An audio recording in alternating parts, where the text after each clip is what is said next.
Assalamualaikum warahmatullahi wabarakatuh. Di sini kami akan mempresentasikan segmentasi, targeting, dan positioning. Anggota kelompok, saya Ika Fitriana.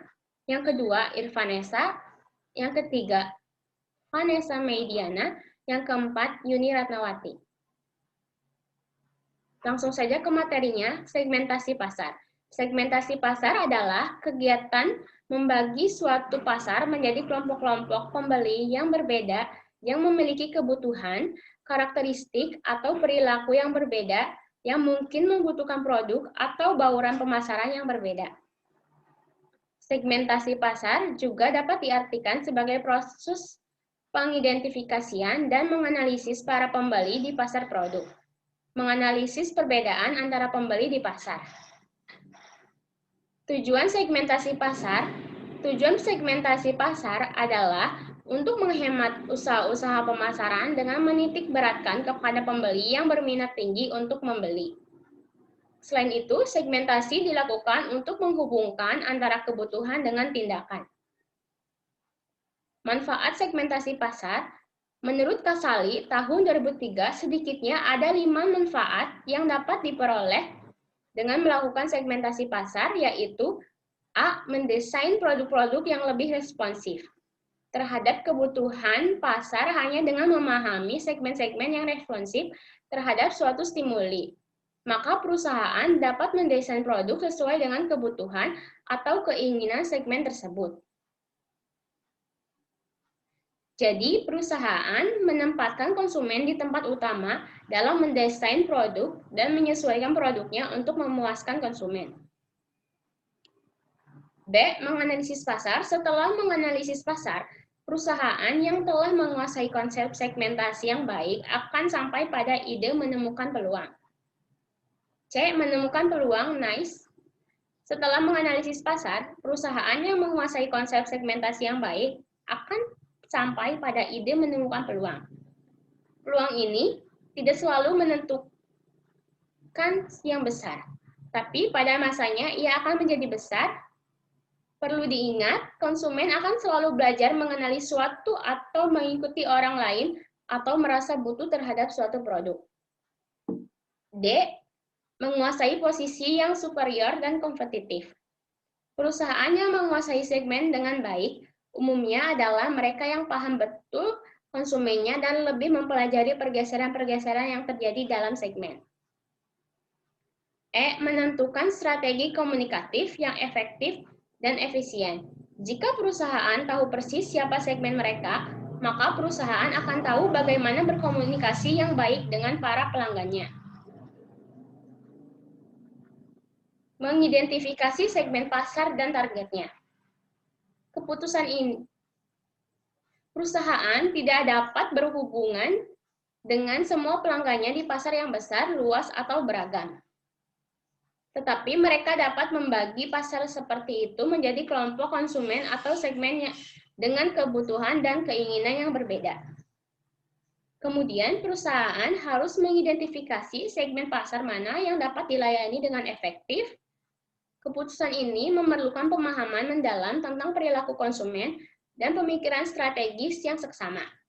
Untuk mengembangkan rencana pemasaran terbaik, manajer harus memahami apa yang membuat setiap segmen itu unik dan berbeda. Untuk bersaing secara lebih efektif, sekarang banyak perusahaan menerapkan pemasaran sasaran. Perusahaan tidak memancarkan usaha pemasaran mereka, tetapi memfokuskan diri pada konsumen yang mempunyai peluang terbesar untuk mereka puaskan. Pemasaran sasaran yang efektif mengharuskan pemasar yang pertama, mengidentifikasi dan menentukan profil berbagai kelompok pembeli yang mempunyai kebutuhan dan preferensi berbeda. Yang kedua, memilih salah satu atau lebih segmen pasar untuk dimasuki atau menentukan sasaran target pasar. Yang ketiga, untuk setiap segmen sasaran, menentukan dan mengomunikasikan berbagai manfaat penawaran pasar perusahaan atau positioning pasar. Tingkat segmentasi pasar. Titik awal untuk mendiskusikan segmentasi adalah pemasaran massal Dalam pemasaran massal, penjual melakukan produksi massal, distribusi massal, dan promosi massal dari satu produk untuk semua pembeli. Contohnya ketika Coca-Cola hanya menjual satu jenis Coke dalam botol ukuran 6,5 ons, alasan ini dilakukan karena pemasaran massal menciptakan pasar potensial terbesar yang menghasilkan biaya terendah dan kemudian berujung pada harga yang lebih murah atau margin yang lebih tinggi. Meskipun demikian, banyak kritikus mengemukakan bahwa pasar semakin terpecah dan media iklan dan saluran distribusi semakin marak yang semakin mempersulit serta mempermahal jangkauan terhadap pemirsa massal. Beberapa menyatakan bahwa pemasaran massal sedang sekarat. Sebagian besar perusahaan beralih ke pemasaran mikro pada satu dari 4 tingkat, yaitu segmen, ceruk, wilayah lokal, dan perorangan. Tipe dasar peluang pasar, ada 4 tipe dasar dari peluang pasar. Yang pertama, penetrasi pasar adalah upaya untuk meningkatkan penjualan produk saat ini di pasar.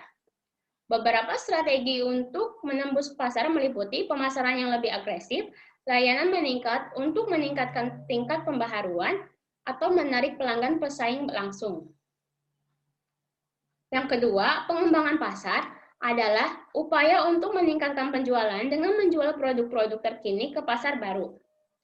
Perusahaan dapat beriklan untuk mencapai target pelanggan baru dalam suatu wilayah geografis atau melihat ke pasar internasional untuk ekspansi.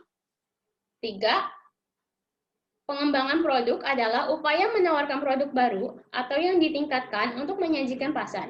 Dengan bekerja sama dengan pelanggan perusahaan, mungkin dapat menemukan cara-cara baru dan inovatif untuk lebih memenuhi target pasar. Yang keempat, diversifikasi berarti membuka jalur bisnis yang benar-benar baru dengan produk-produk baru di pasar baru. Banyak organisasi diversifikasi baruan produk mereka untuk mengurangi risiko yang terkait dengan variabel ekonomi seperti resesi.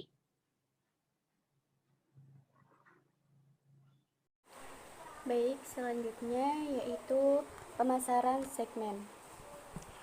Segmen pasar terdiri dari sekelompok pelanggan yang memiliki sekumpulan kebutuhan dan keinginan yang serupa. Pemasaran segmen menawarkan manfaat kunci melebihi pemasaran massal. Perusahaan seringkali dapat merancang, memberi harga, melepaskan, dan menghantarkan produk atau jasa dengan lebih baik dan juga dapat menyesuaikan program dan kegiatan pemasaran untuk mengalahkan pemasaran yang dilakukan pesaing. Meskipun demikian, yang disebut sebagai segmen pun sebenarnya bagian adalah sebuah rekaan karena tidak semua orang menginginkan barang yang sama persis. Kita dapat menentukan karakter segmen pasar dengan berbagai cara. Salah satu cara adalah mengidentifikasi segmen preferensi. Preferensi homogen ada ketika semua konsumen mempunyai preferensi yang hampir sama. Pasar tidak menunjukkan segmen alami. Pada sisi ekstrim lain, konsumen dengan preferensi terdifusi mempunyai preferensi yang sangat bervariasi.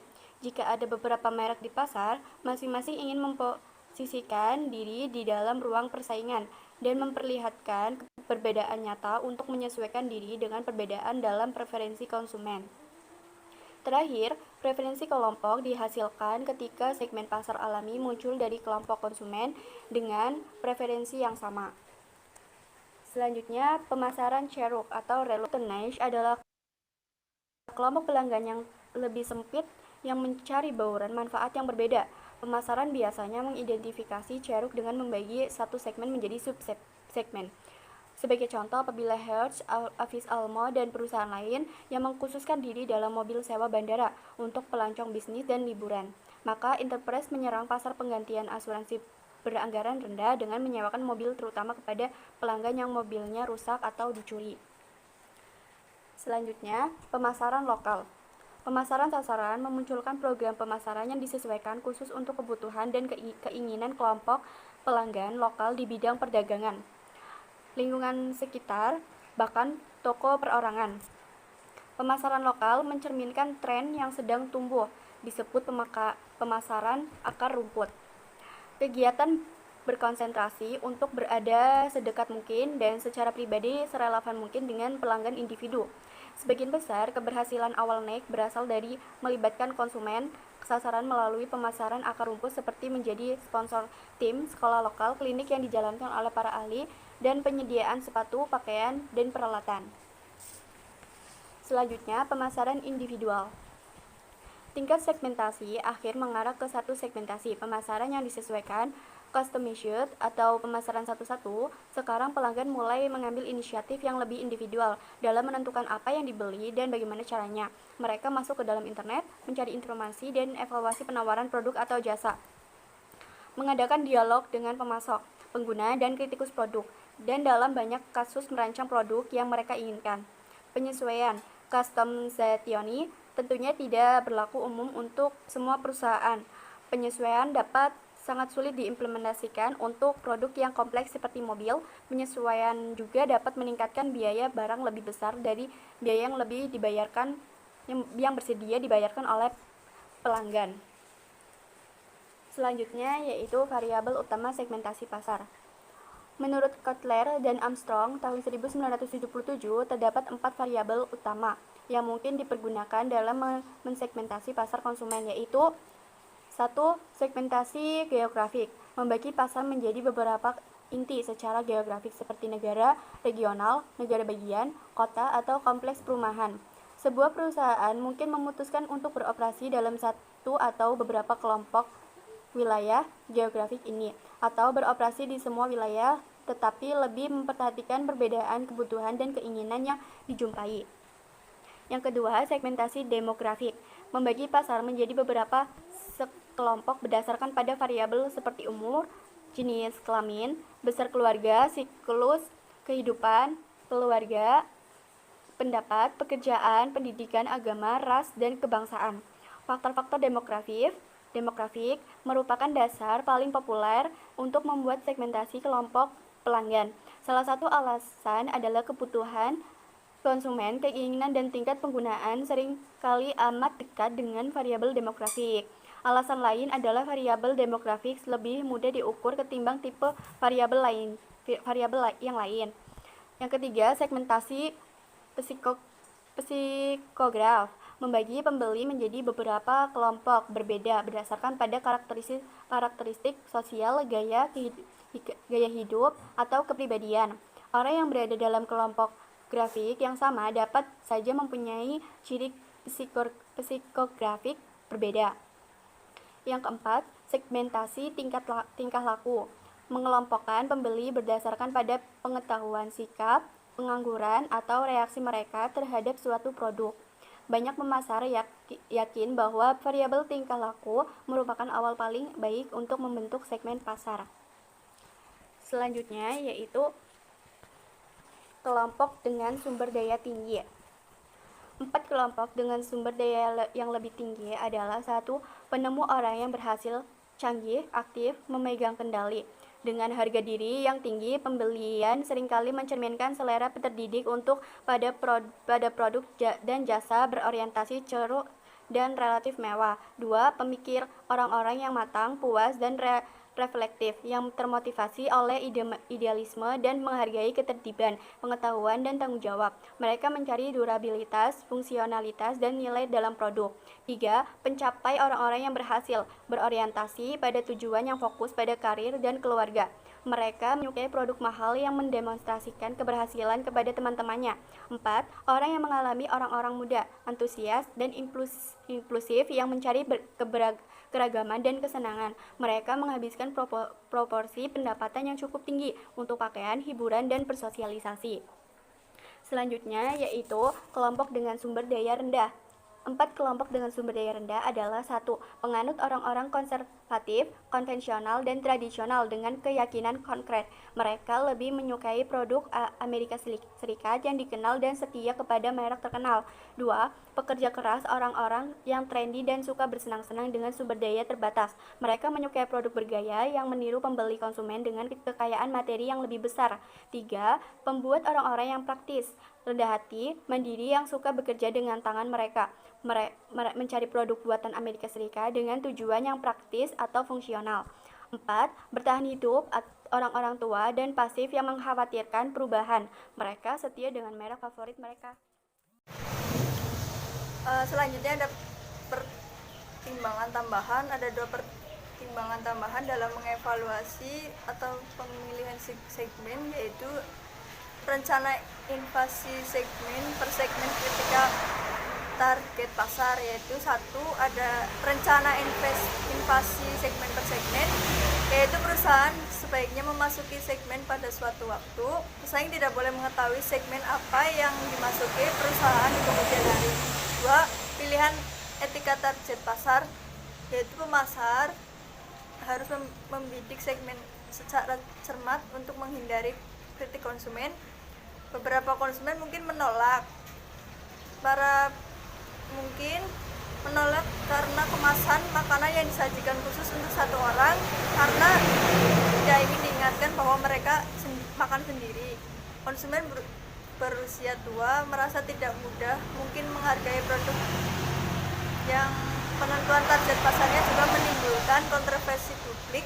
Masyarakat khawatir mengambil keuntungan dan tidak jujur dari kelompok rentan seperti anak-anak yang memproduksi potensi yang membahayakan. Kemudian ada targeting. Menurut Kaegean dan Green tahun 2008 adalah proses pengevaluasian segmentasi dan pemfokusan strategi pemasaran pada sebuah negara, provinsi, atau kelompok yang memiliki potensi untuk memberikan respon. Kemudian ada manfaat target pasar. Dengan menerapkan target pasar, perusahaan memberikan posisi produk dan strategi marketing untuk setiap target pasar yang bersangkutan. Ada 6 target yang pasar yang berguna, yaitu 1 memudahkan menyesuaikan produk dan strategi marketing mix atau bauran pemasaran yang dijalankan dengan target pasar. 2 mengembangkan posisi produk dan strategi marketing mix atau bauran pemasaran. 3 dengan melakukan identifikasi bagian pasar yang dilayani efektif, perusahaan yang berada dalam posisi yang lebih baik. 4 mengantisipasi dengan persaingan. 5 memanfaatkan sumber daya perusahaan terbatas dengan secara efisien dan efektif.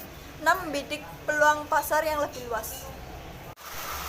Kemudian ada 5 faktor yang perlu diperhatikan dalam target pasar. 1 ukuran segmen atau perkiraan besarnya ukuran segmen yang akan dituju merupakan faktor penting untuk memutuskan apakah segmen pasar tersebut cukup berharga untuk ditindaklanjuti. 2 pertumbuhan segmen. Walaupun pertumbuhan segmen ini sangat kecil, bukan tidak mungkin, atau perkembangan yang diharapkan dapat berkembang di masa yang akan mendatang. 3 biaya yang harus dikeluarkan untuk mencapai segmen tersebut. Suatu segmen yang tidak cocok dengan kegiatan pemasaran yang perusahaannya seharusnya tidak kejar. 4 kesesuaian dengan tujuan sumber kemampuan yang dimiliki perusahaan. 5 posisi persaing dengan tujuan memungkinkan mempunyai ukuran dan pertumbuhan yang baik, mempunyai potensi lemah dalam hal laba lebih sedikit dari lebih pesaing kreatif menarik segmen tersebut. Kemudian ada rencana target pasar, yaitu setelah mengikuti menentukan segmen pasar, langkah berikutnya dalam proses pemasaran adalah penetapan target pasar. Penetapan target pasar dalam kegiatan menilai secara memilih 1 atau lebih dari segmen, yaitu diambil perusahaan apabila perusahaan ingin menghitung, menilai atau potensi laba tiap segmen yang telah ditentukan. Dalam menentukan target pasar, perusahaan wajib menilai hati-hati berbagai macam segmen yang nantinya ditentukan, beberapa ukuran segmen serta segmen mana yang akan diambil oleh perusahaan. Memiliki segmen yang selalu sempit bisa berdampak dengan kegagalan. Dalam mencapai volume yang terlalu luas akan berdampak pada biaya yang akan melebihi kenaikan penjualan serta laba. Tujuan penyusunan rencana pencapaian target pasar. 1 pencapaian target pasar yang dituju. Untuk mengetahui beberapa jumlah pasar yang akan dipasok, termasuk beberapa jalur distribusi sampai tingkat mana jalur distribusi akan dipasok. 2 pencapaian kuantitas barang. Untuk mengetahui beberapa jumlah produk yang akan diproduksi yang akan dipasarkan hingga pencapaian kualitas barang. Untuk mengetahui ketentuan kualitas barang yang akan dijual, misalkan bahan dasar yang digunakan asli, campuran, atau imitasi. 4. Pencapaian geografis, untuk mengetahui daerah wilayah pasar, misalkan wilayah desa, kecamatan, kabupaten, provinsi, negara, maupun luar negeri. Contoh target pasar, misalkan kita mempunyai bisnis di bidang fashion untuk anak-anak, maka inilah contoh target pasarnya. Produk yang dijual adalah pakaian anak-anak yang dijual secara online. Target lokasi yaitu kota-kota besar seperti Jakarta, Bandung, Semarang, Surabaya, dan kota lain di Pulau Jawa yang bisa dijangkau oleh kurir pengiriman barang maksimal dalam 4 hari. Target demografi pelanggan yaitu perempuan yang telah menikah dan memiliki anak maksimal usia antara 25-35 tahun, memiliki penghasilan keluarga di atas 4 juta per bulan. Karakteristik psikologis pelanggan yaitu terbiasa menggunakan komputer, email, internet, dan sosial media, serta mengikuti tren fashion anak.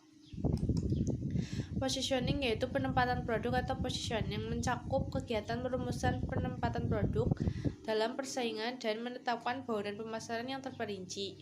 Pada hakikatnya, penempatan produk adalah tindakan merancang produk dan bauran pemasaran agar tercipta kesan tertentu di ingatan konsumen. Tujuan positioning yaitu menurut Hasan 2008, 1. Menempatkan dan memposisikan produk pada pasar sehingga produk tersebut tampak berbeda dan menjadi terpisah dengan merek pesaing. 2. Memposisikan produk sehingga dapat menyampaikan beberapa hal keunikan produk kepada pelanggan. 3. Mencapai hasil yang diharapkan oleh perusahaan yang meliputi pemenuhan kebutuhan segmen pasar yang lebih spesifik, membatasi kemungkinan terjadinya perubahan yang mendadak pada penjualan, dan untuk menciptakan keyakinan pelanggan kepada merek yang ditawarkan. Manfaat positioning dalam strategi pasar yaitu perusahaan dapat mempertahankan para prospek yang menjadi ajang pertempuran dalam overkomunikasi, ledakan barang, media, dan iklan. Perusahaan mampu menciptakan suatu posisi yang mempertimbangkan kekuatan dan kelemahan perusahaan sendiri. Perusahaan mampu menciptakan suatu posisi yang mempertimbangkan dan memanfaatkan peluang dari kekuatan dan kelemahan pesaing. Perusahaan dapat memanfaatkan dengan cerdik aspek-aspek yang ada dalam pikiran konsumen, mempermudah dalam memilih informasi yang telah disimpan. Sebagai benteng terakhir pertahanan perusahaan dalam melawan komunikasi, melakukan reposisi terhadap pikiran konsumen yang telah terbentuk, mengidentifikasi kesenjangan posisi. Perusahaan dapat menentukan standar evaluasi dan membuat perceptual map. Cara produk positioning yaitu 1. Penentuan posisi menurut atribut, 2. Penentuan posisi menurut manfaat, 3. Penentuan posisi penggunaan atau penerapan, 4. Penentuan posisi menurut pemakai, 5. Penentuan posisi menurut pesaing, 6. Penentuan posisi menurut produk, dan 7. Penentuan posisi menurut harga atau kualitas. Kesimpulannya adalah segmentasi, targeting, dan positioning ini dilakukan dengan tujuan agar perusahaan dapat meningkatkan kemampuan perusahaan dalam memahami kebutuhan dan keinginan serta perilaku konsumen, sehingga perusahaan dapat memberikan pelayanan yang terbaik dalam memenuhi kebutuhan dan keinginan konsumen. Tentu saja dengan cara yang lebih efektif dan efisien dibandingkan dengan pesaing dalam usaha mencapai tujuan perusahaannya. Sekian presentasi dari kami. Apabila ada kurangnya kami mohon maaf. Wabillahi taufiq wal hidayah. Wassalamualaikum warahmatullahi wabarakatuh.